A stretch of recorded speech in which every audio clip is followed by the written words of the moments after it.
Desmunira kamanungsan kasrepanting kaing mungsuh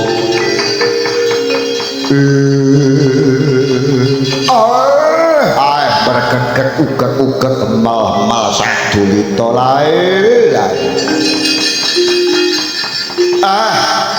ndara lancur kula ndara bagus kula ndara permati kados puntila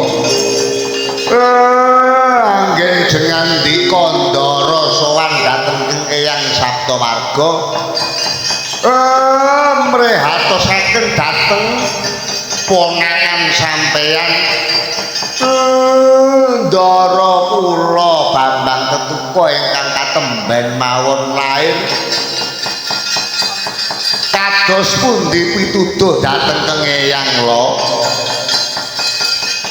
Kakang Nayantaka kula manut pituduhe Kanjeng Eyang Saptawarga Kalamunta Ponang Puser Jabang Ketuka bisa den uragat kanthi ora kanthi gegaman kang landhep lajeng ginakaken napa Den ora ana liya wujuding kayu kang winastan kayu kestuba mulya Kakang kayu kestuba mulya kayu kestuba mulya truk kayu kestuba mulya ayu kestuba mulya kuwi apa ta Kakang Semar Babar pisan aku durung dumunung sejatine kayu kestuba mulya kuwi apa Kakang lae ngeten nggih Den wujudipun kayu kestuba mulya menika arane kayu inggih menika randu alas kayu randu alas inggih anggere teng wana gum liwang-liwung kok wonten wit randu ingkang tukul inggih menika kang sinebut kayu kestuba mulya Den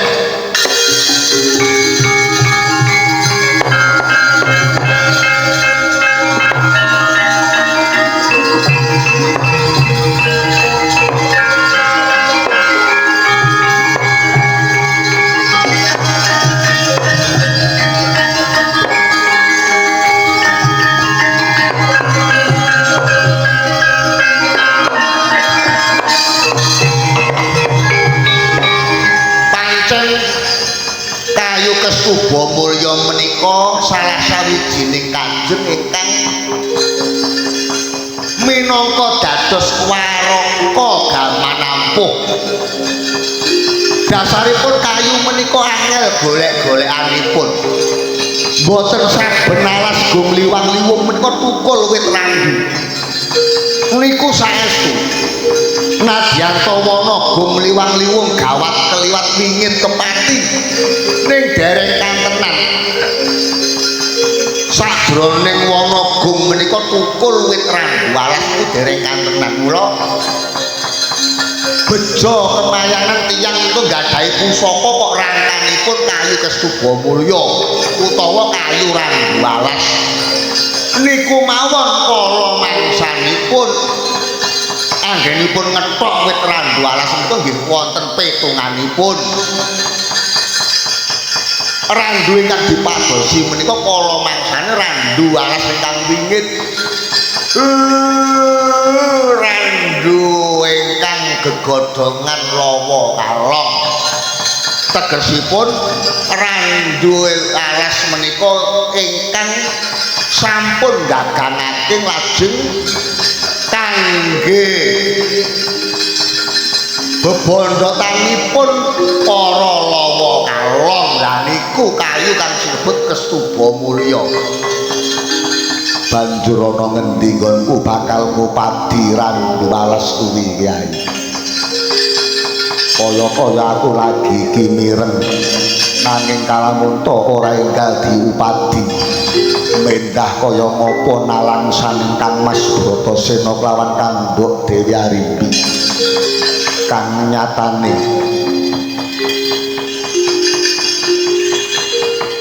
pusere Jambang Ketuka ora kena diwagat kanthi welat lan gegaman landhep senadyan to gegaman-gegaman kadewatan kang ampuh Surasekti Mandraguna nyatane ora bisa meragat wujude pusering Jambang menika.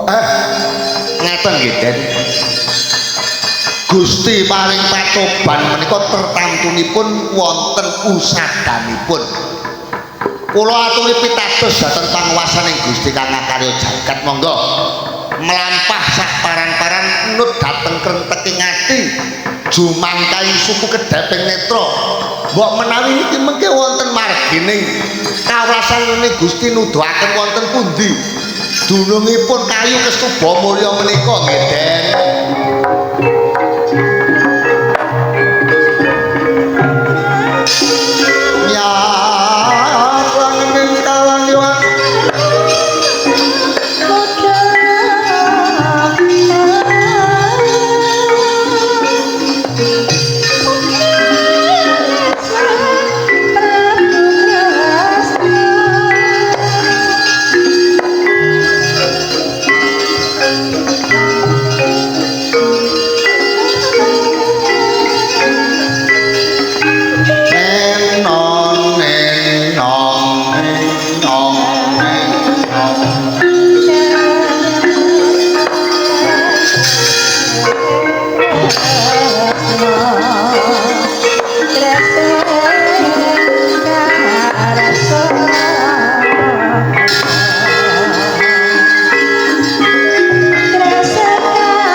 Permadi nasak unsuk madyaning Wanawasa kantya kang winuwus tan kadya ingkang mesu brata mantel mangulah brata semedi tuhu punika risang Soryat Maja ingkang angudi marang Sanjata Pamungkas eling-eling kalamoto Soryat Maja menika tasih tugasing Bathara Surya katon muka tansah dinangkung dening Sang Bathara Surya panasing srengenge kaya ngobar jagat tan kadya ingkang napak dirgantor Sang Bathara Narada mulat wana satriya ingkang mangsah semedi dinakwa minangka jagoning dewa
perginjong pak pong parudaya di negara wong kali jodhe dikur sing gawe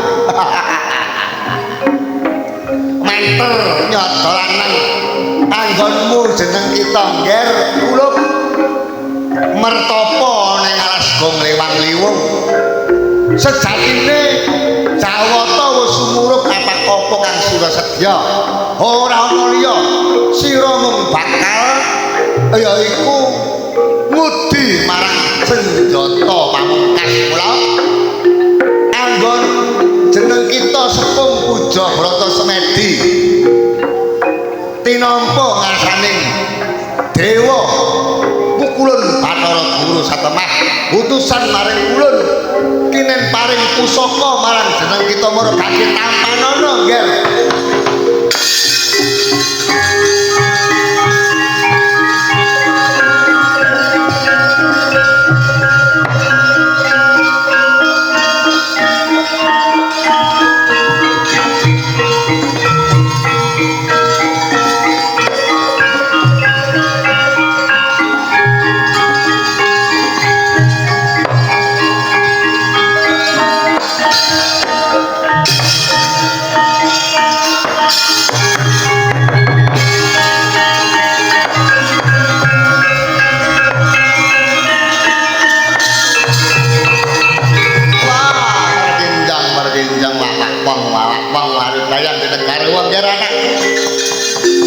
Permadi lho nyuwun pangapunten Bu kula menika sanes Permadi kula menika Suryatmaja lho.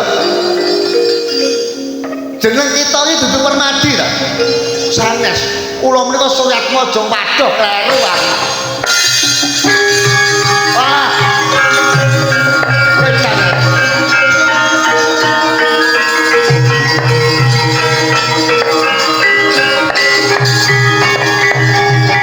Pakyatri sang kapirang rinangkul kenang beteng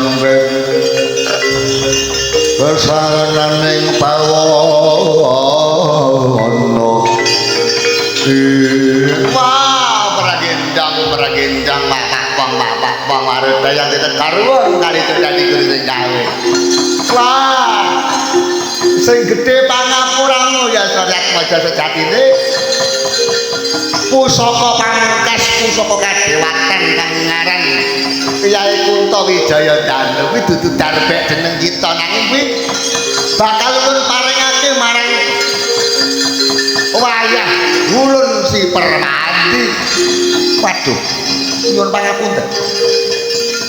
Ing ngajeng paduka menika sampun paring pangandika dhateng kula bilih anggen kula menika tarak brata mangsah semedi dipun tampi dhateng para dewa satemah utusan dhateng Pukulun Narada kinen maringaken sanjata pamungkas wujudipun Kyai Kuntawijaya Danu lan dilalah menika ingkang kula tuju. Rinten pantaran rati anggenipun kula mangsah semedi boten sanes inggih menika kula madosi senjata piyandel anggenipun kula menika bakal dipun wisuda menika dados Senopati Agung Negara Ngastina pramila ing kalenggan menika kula gentur mangsah semedi nyuwun welasane Gusti wujudipun sanjata kadewatan menika sanjata piyandel anggenipun kula badhe madheg dados Senopati. Iya nanging Kuntawijaya Danu kuwi bakal urun paringake marang Permadi nanging ing ngajeng paduka menika badhe maringaken dhateng kula.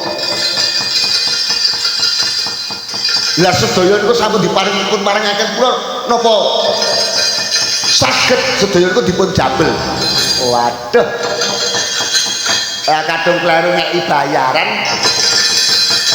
arep tak jaluk neh ra penak ora dijaluk kokean. Aduh kok ya ora nggawa catetan aku mau ya. Wah, kleru iki. Alah piye iki aduh kleru nggih. Kula nyuwun ngaturaken gonge panur kang tamu pundhak kula nyuwun pamit kula. Lho, Suryatmaja. Trawasan iki.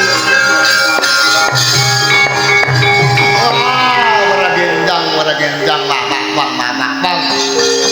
Ketrawasan iki ketrawasan waduh. Lah ngarep aku mau ngelokne Pukulun Bathara Guru. Jenenge dewa kok ngobral wahyu. Salah gone ngeki kanugrahan marang kita. Wah, jebule aku ngelokne kok ya aku nglakoni ya. Mula eling dieling wong ya aja sok gampang ngalok kala mangsane. Wong ki nek gampang ngelok nek mesti melok. Lah kaya aku iki ngelokne adi guru. Kler anggone ngobral wahyu. Kleru anggone paring negra. Lah kok ulun dhewe sing lakoni kleru. Kadung tak wenehne arep tak jaluk neh jujule ya isin. Wah, piye iki? Permadi kowe ana ngendi, Ger?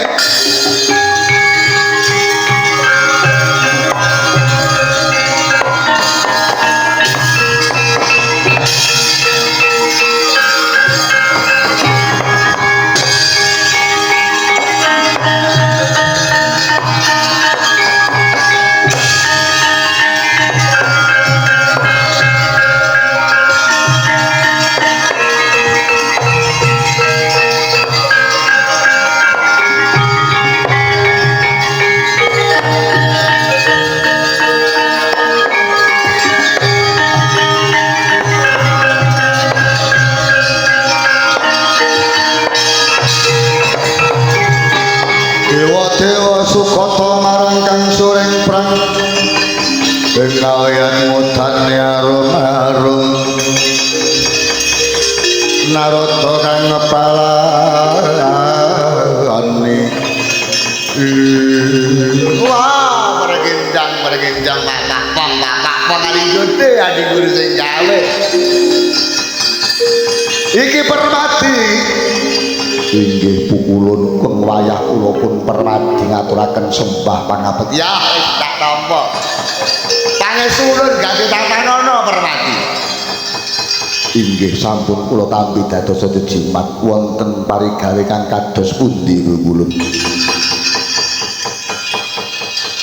ngene ya Permadi kahliwangan geger ya dina iki kahliwangan geger mergo ana ratu saka Tasikwaja ya ing negara Giling Wesi Kala Pracana utusan patihe jenenge Patih Kala Sekipu ngayunake widodari Bathari Supraba lah para dewa iki ora bisa nanggulangi awit Kala Pracana lan Kala Sekipu kuwi wis nampa nugraha saka pukulun Bathara Guru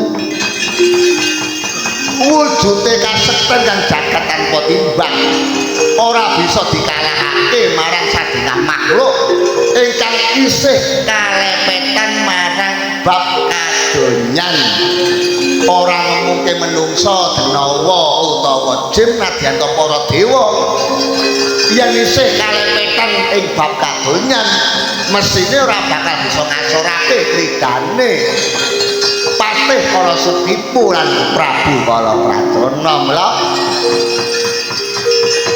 pukulun Bathara Guru paling dawuh marang jeneng ulun kinen mundi senjata wujudipun Kyai Kuntawijaya Danu kinen nganglan jagat golek jago lan pangajab sing tak golek iki jeneng kita nggih Permadi la iki mau ulun ketemu karo pawongan baguse kemper karo jeneng kita nggih cantengan padha kaya jambe sinigar ini pangling lah tak kira Permadi bareng pusaka ndak wenehke jebul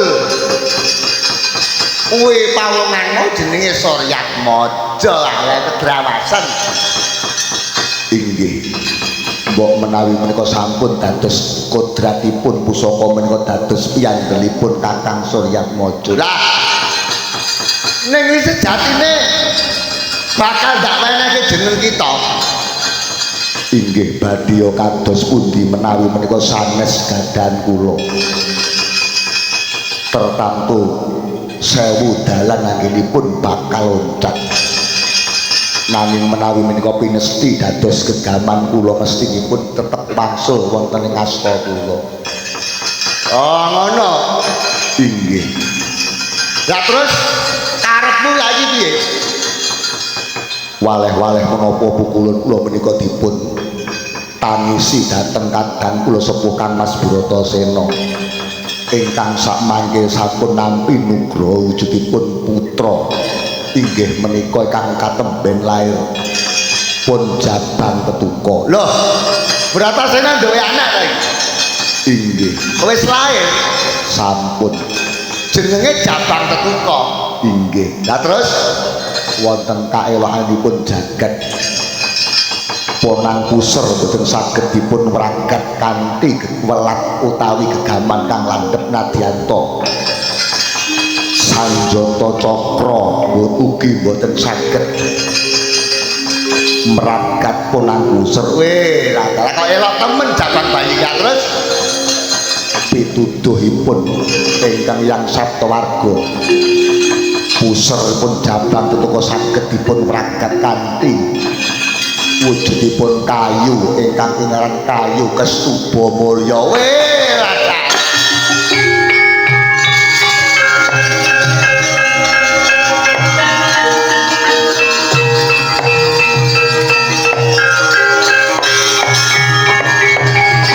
iki ngene Permadi uruhanana ya kayu Kestuba Mulya kuwi kayu ingkang wingit gawat ora saben titah kuwi ngerti kayu Kesuba Mulya. Lah ndak duduwi golek ana dhewe paran ana dhewe. Wonten pundi dunungipun? Warangka Kiai Kuntawijaya Danu kang digawa dening Suryatmaja. Warangkane iki digawe saka kayu Kesuba Mulya. Rayaan nggih, rayaan nggih.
Sanjata Kamusti Ponang Sanjata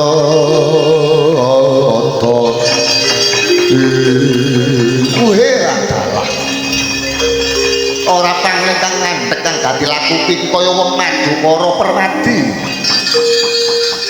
Inggih Kakang Mas kula pun Permadi. Ana apa ngandhek lawan lakunipun Kakang? Inggih dipun parentah dening Pukulun Bathara Narada kinen nyuwun wangsul wujudipun Kuntawijaya Danu. Lho ora bisa. Ora bisa. Iki wis diparingake marang aku. Ora ana dewa wis maringi kok dijaluk meneh iki ora ana. Nanging menika kuwi ganti tumrap Permadi.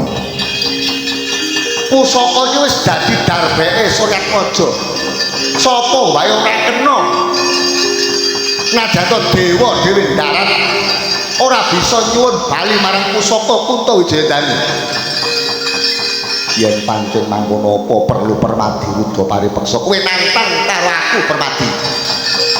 Yen pancen kudu mangkono ayo joget tak kendhani. Wah lakon legandang dening aku.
sabdaning kukiloring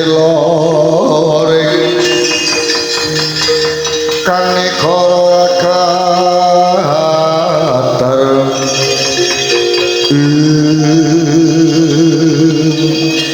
piye Permadi inggih sampun angsal damel lho asal damel piye takon njaluk bali pusaka Kuntawijaya Danu kok nggawa rangkane inggih ingkang kula betahaken namung rangkanipun menawi pusaka kula sampun boten betahaken awit menawi tumrap Permadi menawi menika mestinipun dados garbeke Permadi mestinipun boten bakal klentu anggenipun maringaken oh ya ya ya dadi kowe ora gelem tenan njata Kuntawijaya Danu inggih kersane dipun asta dening Kang Mas Suryatmaja kula namung betahaken rangka menika kangge meragat puseripun purunan kula Jabang tetep ya yen pancen mangkono ulun uga pengen sumurup kaya apa to Jabang ketuka kowe ayo ning pringgondani nggih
dewa-dewa Sukata marang Kang Suring Prang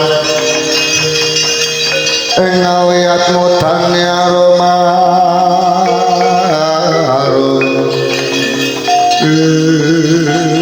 wah meregenjang bapak wong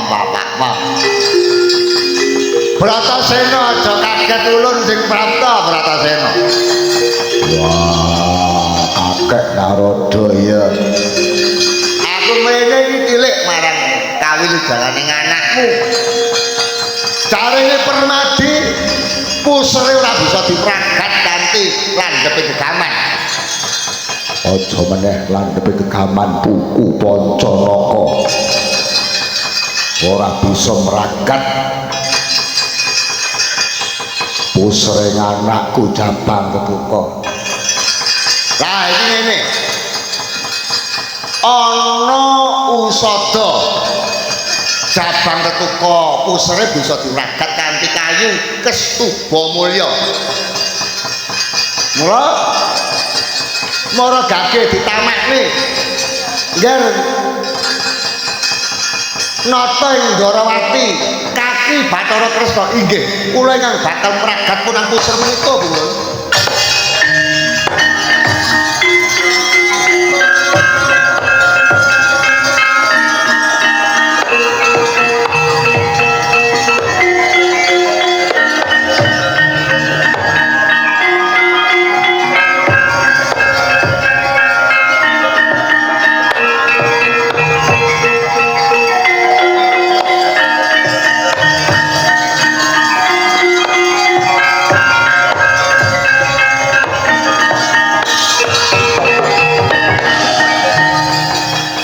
lon-lonan sang nata Ndarawati anamakaken Warangka Kyai Kunto Wijaya Danu ingkang kadamel saking kayu Kestuba Mulya wonten puseripun Jabang Ketuka ana elok ing kawontenan pregat punang pusir nanging Warangka Kunto Wijaya Danu manjing sajroning padaran sang Jabang bayi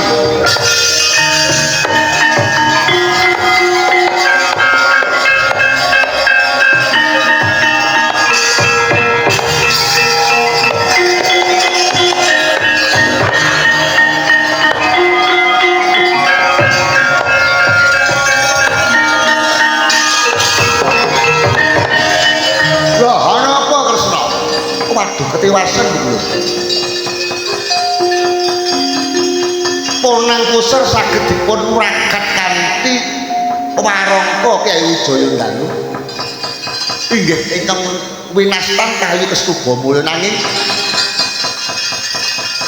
ora gating punang pusir Jabang Ketuka Warangka Kyai Kunto Wijaya Danu manjing wonten ing pusiring Jabang Ketuka menika kula padha wah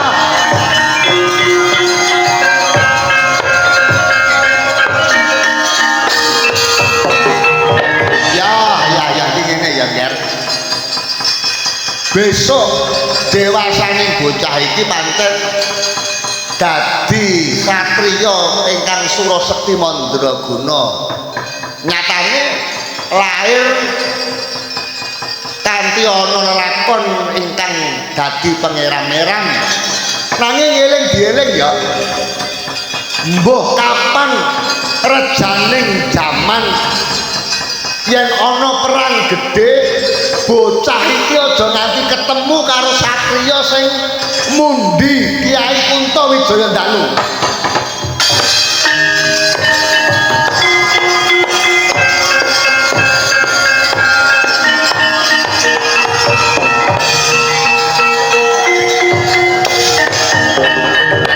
lang-langing griya wangulan mangungkung kandoan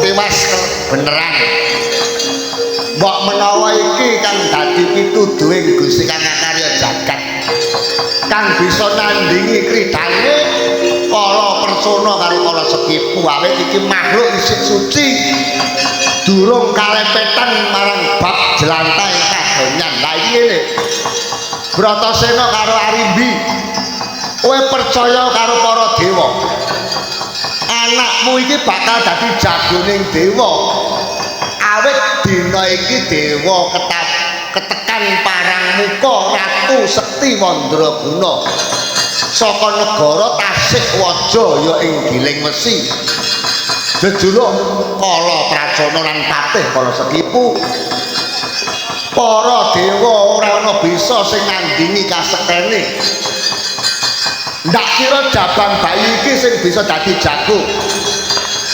wah ing atase dewa sing sekti wae ora bisa nandingi kasektening Prabu Kala Pracana apa meneh anakku sing lagi lahir lah iki ngene Bratasena Kala Pracana karo Kala Sekipu ki nampa kanugrahaning pukulun Bathara Guru ya kuwi kasekten kang jagat tanpa timbang ora bisa di asorake marang sadengah makhluk ingkang taksih kalepetan marang bab kadonyan. Aja meneh kok sipating menungso, sipating gandharwa, sipating yaksa apa meneh jin. Nadyanto dewa ning yen isih kalepetan kadonyan ora bakal bisa ngasorake kasetene patih Sekipu lan Kala Prajana. Mula ndak kira mung Jabang Tetuka sing bakal dadi jagoning dewa. Ya yen ngono aku manut. Percaya karo ulun ndak gawa anakmu kahiwanan ya Ger.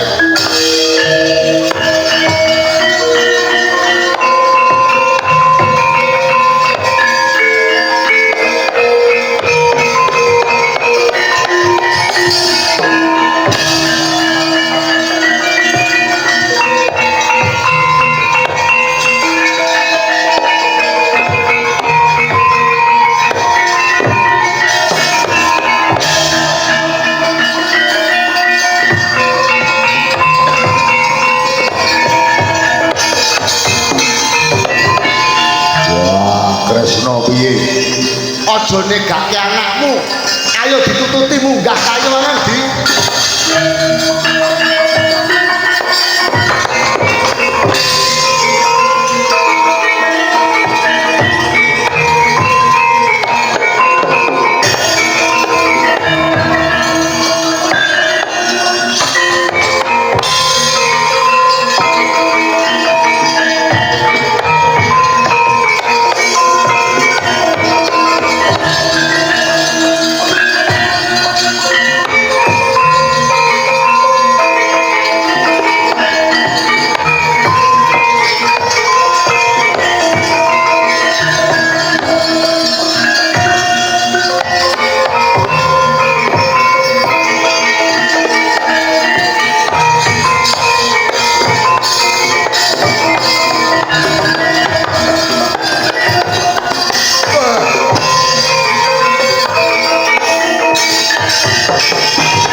Radalah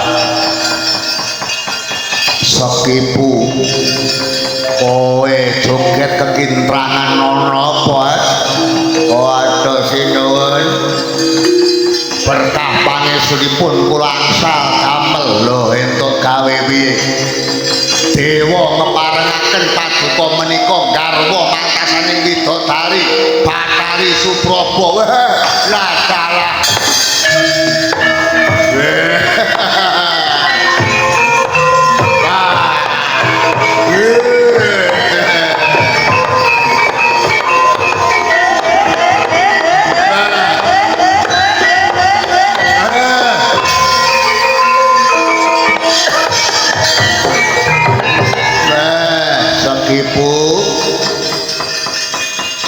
Kowe pancen pantes dadi patih ning Tasikwaja kene.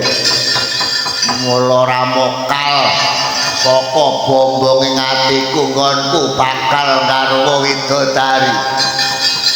Aja sumelang te. Belanjamu ndak undaki. Wah, matur nuwun, terima kasih. Nggih sing kula arep-arep ketriyen niku nggih niku. Mosok seprika-sepriki nggih namung 75 mawon. Kok nggih mboten mundak-mundak ngoten lho. Ya nek kowe saya pinter mesti ndak undaki. Nek lekmu gerong iki panggah ngono. Kok anggere kleru kok sing disalahke mik. Lah banjur kapan nggonku bisa mondhong nyemet Bathari Supraba. Inggih gandeng jenengan niku badhe ngowahi kodrat. Garwa sawijining widodari, para dewa sampun milih dina sing apik. Oh, wis milih dina sing apik. Dina apa te? Wonten dina Selasa Kliwat. Wukunipun watu gugur, sasinipun Jumadi Lawas, taunipun taun gagal. ing kono ana sasmita pakurmatan dhawuhipun paduka sinuwun Prabu Kala Pracona kaliyan Bathari Supraba kanthi pangeram-meram sileming palwa gabus kumambanging watu item buta goblok kowe.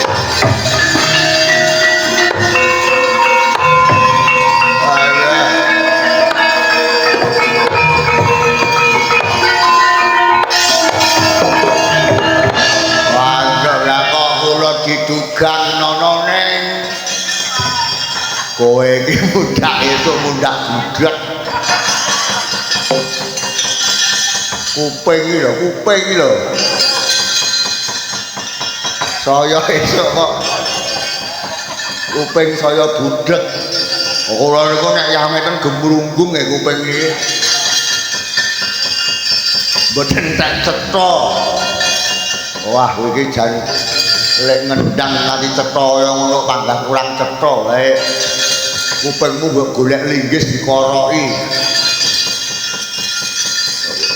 klentuku ora napa kowe diapusi karo dewa ora ana Slasa kliwat ki ora ana iki Slasa kliwon wuku kok watu gugur ki ora ana sing ana wuku watu gunung sasi kok Jumadi lawas ora ana anane Jumadi lawal apa Jumadi lahir sasi kok Jumadi lawas ana taun kok taun gagal iki piye to goblokmu eneke taun iki taun dal ya blok lah kok enek elok ing kahanan kumambanging watu item sileming palwa gabus kuwi tegese tanah aku bisa ngarwa widodari blok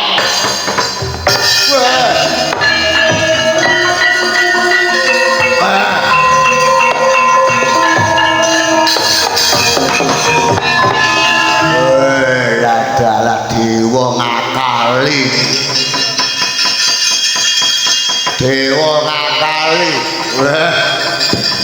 sajake nyepelekke karo Kala Pracona yo nglurup kadewatan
kula wau nggih niki wong anggere cendhek ndagel gampang ngapusi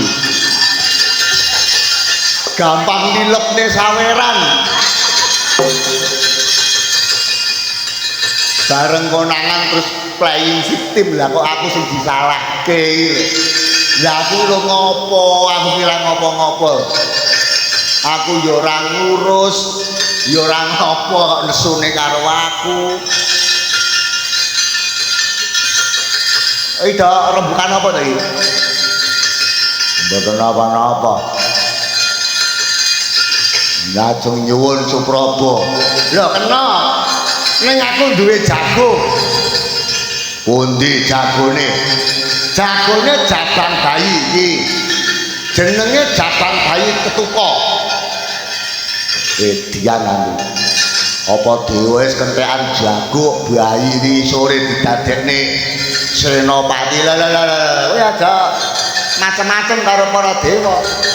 Iso mateni bayi iki Supraba baya menah tak kemah-kemah.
Bocah iki yane kok urung turu.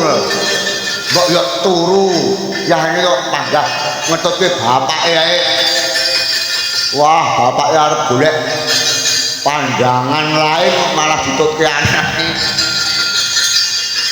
Ora iso porah iki carane. Kowe mesti diomongi mbokmu. Ono tutno bapakmu ora ditutke bahaya, mesti ngono kowe. Wah, trondolonan. Aduh.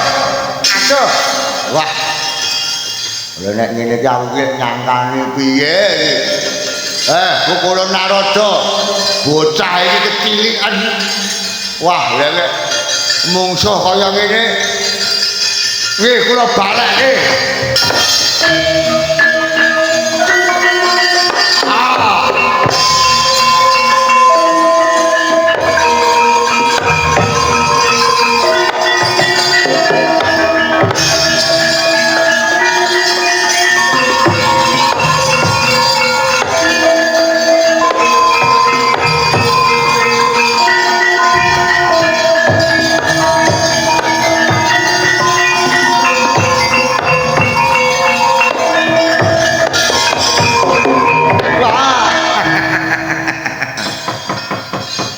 Kepripun Kakang Narada? Wah, wangsal jago.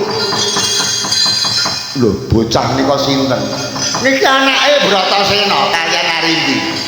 Naminipun Jabang Ketuka. Kula mungsuhe sekipu kami dilanen. Bocah diotot-otot dipun gigit, dipun banting. Mboten napa-napa malah mundhak gedhe. Sajake niki saged dipun dadosaken jago. Menawi mekaten monggo Kakang. Kula aturi mbeta wonten ing Kawah Candra Dimuka. Kula aturi dhateng empu gegamaning kahluwangan. Inggih menika empu Anggojali kelawan Rama Yadi Kinenjat Anjedi Jabang Ketuka menika. Nggih, monggo adikku.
Sugata marang kang suring prang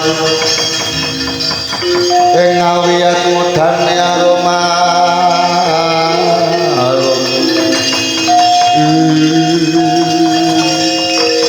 wonten paring-paringan kados pundi pupulun amijian bali dateng teng abdi kula punangga jali mewah Rama Yadi iki ana jagoning dewa nanging isih wujud jejabang bali mula ndak jaluk cemplungna kawah candra dimuka jedinen otot bebalunge gantinen sakwernaning gegaman kang ngampuh kulitane golek ana blebekan wis waja ingkang ampuh mangsa boronggonmu jadi jabang bayi iki menika dadi pantes jagoning dewa inggih nyuwun tambah pangestu pupulun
bocah menika inggih kakang menika sampun kula paringi wujudipun pusaka kadewatan wonten mustakanipun menika wonten kang winasan caping Basunanda dene wonten badanipun menika wonten kerewaja kadewatan cape Basunanda lho nggih kala mangsa niku kathah sing ngundangake yen to Gatotkaca niku ngangge kotang Antrakusuma capinge Basunanda niku pripun ora kotang Antrakusuma kakang nanging kerewaja Antrakusuma capipun Basunanda tegesipun dipun gambar petetan kadidene srengenge oh nggih mboten diterangne ngeten iki nggih mboten sami cetok ngertine ya ngangge kotang Gatotkaca wong lanang kok nganggo kotang. Klentune ya arep benerke iki wong kadung kaprahe ya ngono ya. Wonten sukunipun wonten trumpah kasut padha kacarma. Walungsungane Sang Hyang Hananta Boga. Ingkang mangka Sang Hyang Hananta Boga menika nglungsungi pendak 1000 taun sepisan. Wedhok. 1000 taun sepisan iki wis entuk pirang ewu taun. Nggih Setuka. Lah kok namung mesam-mesem menika dereng kula sukani suwanten. Kula tamani Guntur Bledek kersane manjing wonten telahipun Jabang menika.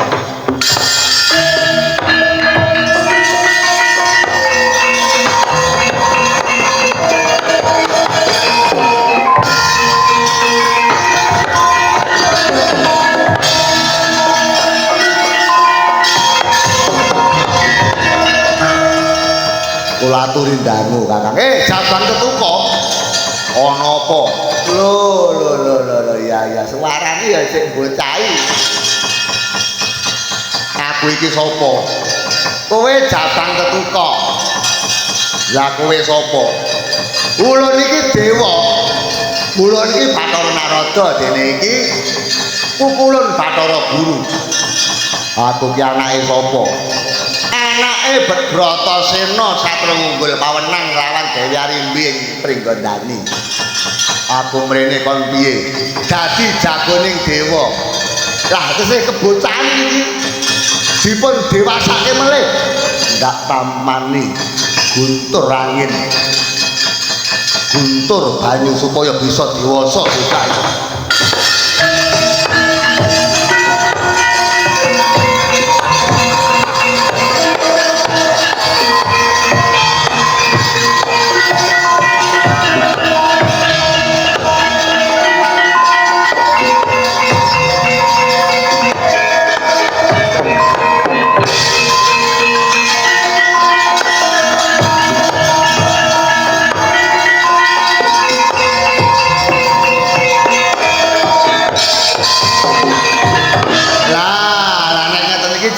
Dadi jagoning dewa.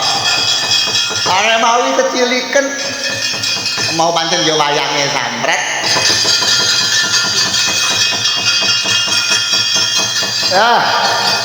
Ngger Setuka saka bombong lan mongkokku.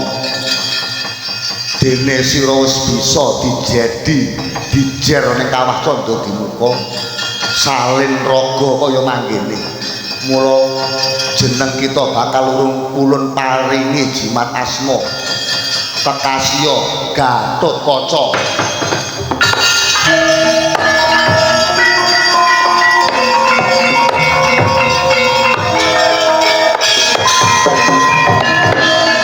Ulun ugi badhe maringi tetenger Adi Guru. Kakang Narada badhe nyukani tetenger napa? Gandeng bocah niki kebat kadya kilat. Ing mangke ugi sinebut alap-alap samber nyawa bocah niki.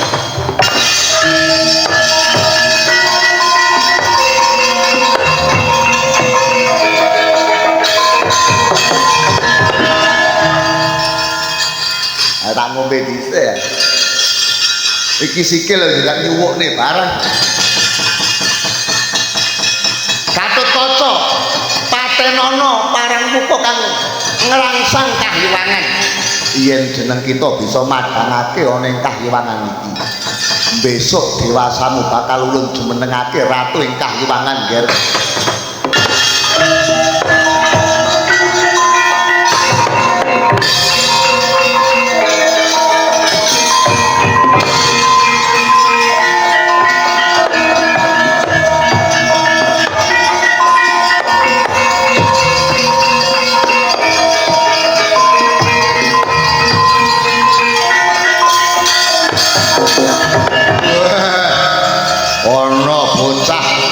Mencorong dadane setibok jembare kowe sapa? Aku Gatotkaca ya jabang Tetukala bocah sing cilik mau. iya aku wis dijedi karo para dewa Lah nek ngene iki cocok tanding karo aku. kowe sapa Patih Sekipu. Ayo tanding yuda karo aku. kok tampanono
Warudaya sing negara wong.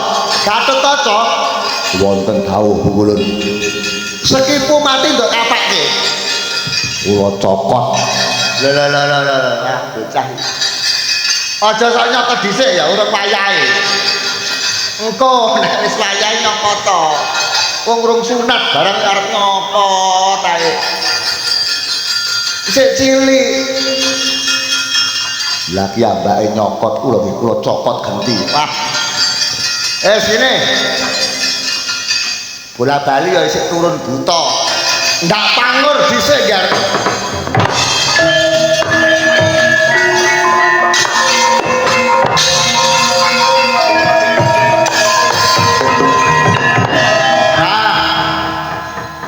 Patih karo Sekipu mati. Saiki jeneng kita wis ora duwe siung, ora kena nyokot ya. Engko nek wis bar sunat, nek kira-kira wis rada gedhe nyokot to ora apa-apa. Wis, bapak biyen ya ngono.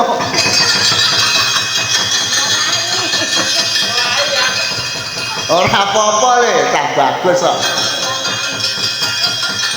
Kae Ratu Tasik Waja ya giling wesi. Pracona isih urip patenono nggih.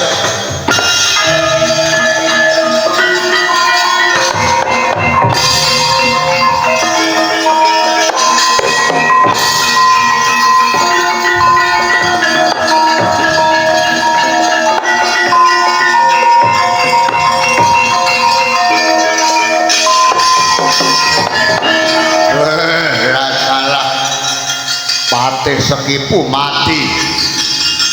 Iki jagoning dewa. iya Gatotkaca ya jabang Tetuka Prabu Kala Prajana yen kena ndak eman kowe aja ngalang-alangi dedalan. mungsuhku mungsuhmu aku ayo iki jagoning dewa Lakon legandang dening apa?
Ya ngene iki nggih. Diuntir gulune meng mati. Ayo gak terke marang wong tuane ya nggih.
Lajeng bocah menika sinten?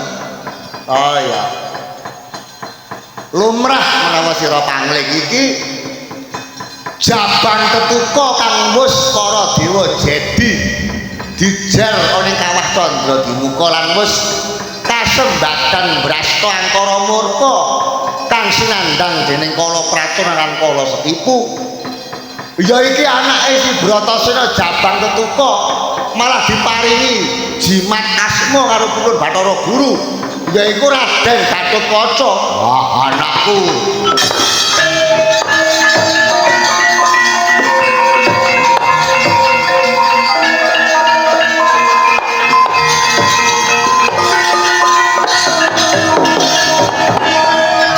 Anakku. Anakku. Anakku. Wah, Jang Werkudara ngudang bocah kok diketaki.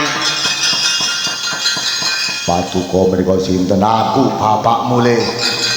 Aku Raden Bratasena. Sembah kula mugi kunjuk. Ya wis gak tampa. Wah.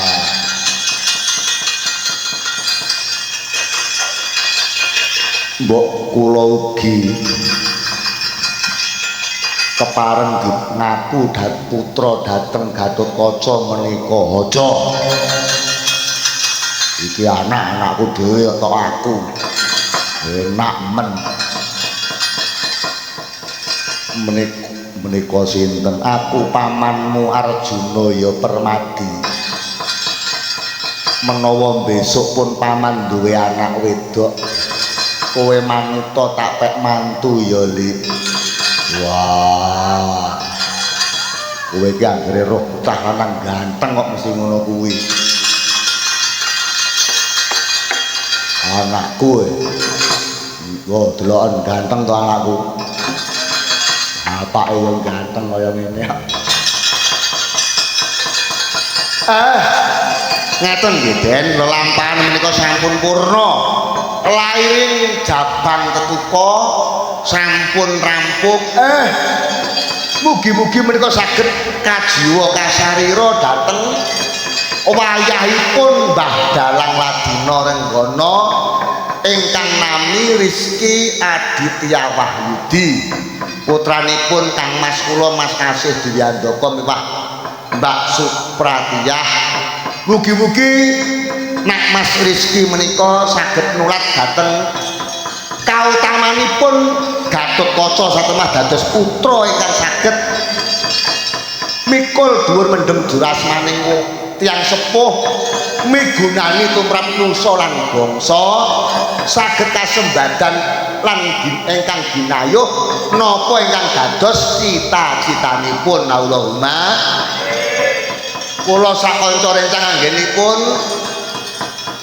netepi kewajiban dawuhipun Mbah Ladina menawi kathah lentah-lentu tuna dungkap ingkang kirang anuju prana kula nyuwun samudra pangaksaminipun. Mugi-mugi Mbah Dalang Ladina Kang Mas kula Mas Dwiandaka tansah dipun berkah awet sehat panjang yuswa rezekinipun kathah tur barokah yat momong putra wayah. Allahumma Selamat sing nanggap, selamat sing ditanggap, selamat sing padha nonton tanggapan.